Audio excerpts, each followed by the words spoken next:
Good morning, dear students. Welcome back to your geography class. Today we will continue our chapter number 7 in geography, national lifeline of national economy. In the previous video, I have already told you about the roadways, and today we continue our topic railways.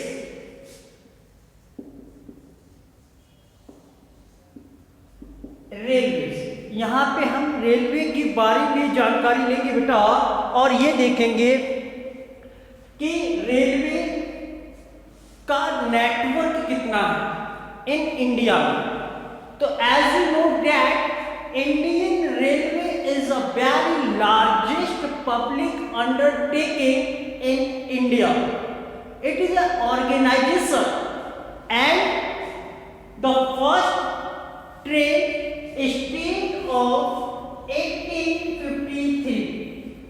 पहली train याद रखिएगा कि भारत में जो पहली train थी बेटा वो 1853 में चली थी. अब ये कहां तक चली थी? From Mumbai to Thane. The first train of India steam of in 1853 from Mumbai to Thane in Maharashtra state and cover total 34 kilometre area. पहली ट्रेन 1853 में चली, 1853 में चली. किस स्टेट में चली? महाराष्ट्र में. महाराष्ट्र में किन प्लेस पर चली? तो आपका होगा मुंबई टू थाने. कितना उसने डिस्टेंस कवर किया? तो 34 किलोमीटर. और ये भी याद रखना है कि Indian railway is a very largest public undertaking in our country. और the first train steam off in 1853 from Mumbai to Thane and total distance covered by this train 34 kilometer. And as we know that Indian railway network has a very largest network with a 7103 railway station. कहने का मतलब बेटा देखिएगा, railway की जब हम बात करते हैं तो ये भी एक रोडवेज में आता है, क्योंकि सड़क पे ही इसकी पटरियां लाइन्स होती हैं, वो बिछी हुई होती हैं. और रेलवे हमारे यहाँ पब्लिक अंडरटेकिंग ऑर्गेनाइजेशन है. दूसरी बात ये आती है कि आज भारत में जो स्टेशंस की संख्या है रेलवे गजट के अकॉर्डिंग, तो उसमें ये बताया गया है कि total spread of cover area railway का 7133 स्टेशन से स्प्रेड, अर्थात कितने रेलवे स्टेशन को कवर कर रहा है? 7133. अब हम बात करते हैं बेटा कि जो रेलवे है तो ये तो पता लगता है कि ये ट्रेन है, लेकिन इस ट्रेन को हम लाइन्स के अकॉर्डिंग भी डिवाइड करते हैं. और आज यदि हम ट्रेन को लाइन्स के अकॉर्डिंग डिवाइड करते हैं तो सबसे पहले बेटा आता है ब्रॉड गेज. एक ब्रॉड गेज लाइन होती है, दूसरी मीटर्स लाइन होती है या मीटर गेज,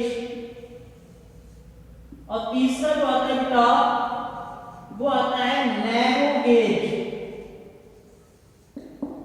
अब what is broad gauge, what is metre gauge and what is narrow gauge?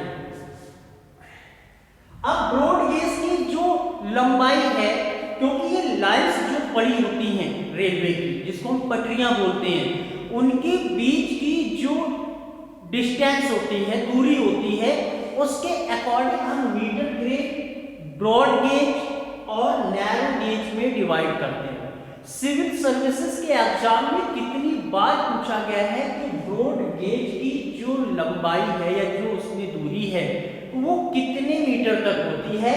तो बेटा आपका आंसर होगा 1.676 या रखिएगा मीटर.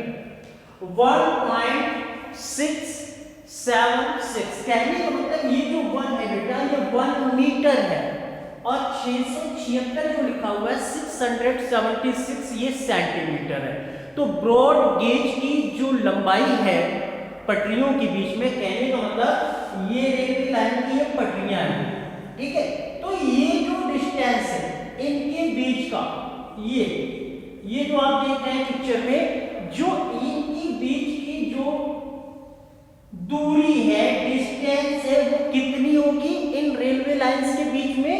1 मीटर 676 सेंटीमीटर ये ब्रॉड गेज की क्या होती है? लंबाई। क्लियर हो गया? अब जैसे लिखा है मीटर गेज, तो वही पटरियां है, वही लाइन से, तो मीटर गेज के लिए जब हम बात करते हैं तो मीटर गेज में इनकी जो दूरी होगी बेटा, इसका नाम ही है मीटर गेज, तो हम इसको सीधे कह सकते हैं कि इसमें 1 मीटर क्या आएगा? 1 मीटर। मीटर गेज की जो पटरियों के बीच की दूरी होती है वो 1 मीटर होती है, इसीलिए हम इसको मीटर गेज बुलाते हैं। क्लियर हो गया? अब बात आती है बेटा नैरो गेज। नैरो गेज की जो लाइंस बिछी होती है वो स्पेशली हिल स्टेशन पर होती है। पहाड़ों पे आपने देखा होगा जो वहां पे ट्रेनें चलती रहती है, और उनकी जो इस पटरियों के बीच की दूरी होती है बेटा वो 0.762 और इससे भी कम होती है, 0.762 सेंटीमीटर, यानी 1 मीटर से भी कम होती है, उसको हम कहते हैं नैरो गेज। क्लियर हो गया?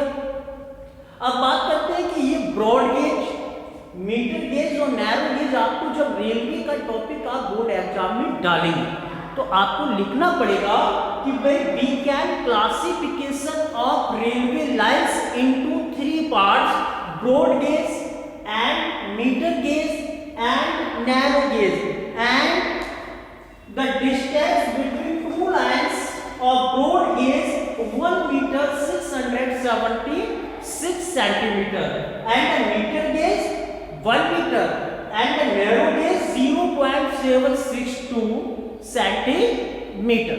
क्लियर हुआ यहाँ तक? तो ये रेलवे की बारी है, और रेलवे के बारे में हमको इतनी जानकारी चाहिए। और बात यह आती है कि रेलवे का जो यूजेस है आज के टाइम में, तो आप याद रखेंगे एक तो ये साइट सीइंग के लिए यूज होता है। साइट सीइंग मींस पर्यटन स्थल, जब हम एक स्थान से दूसरे स्थान तक पर्यटन स्थल के लिए जाते हैं। दूसरा आता है पिलग्रिम्स, जो पिलग्रिम्स मींस जो तीर्थ स्थानों के लिए भी लोग ट्रेन का सहारा लेते हैं। और दूसरी बात जो सबसे इंपॉर्टेंट आती है रेलवे में, वो आता है गुड्स कैरी करने के लिए, अर्थात जो वस्तुएं होती हैं उनको एक स्थान से दूसरे स्थान तक ले जाने के लिए भी हम ट्रेन ट्रांसपोर्ट का यूज करते हैं। Thanks for watching and see you in next video part 4 of the chapter lifeline of national economy. Thank you so much.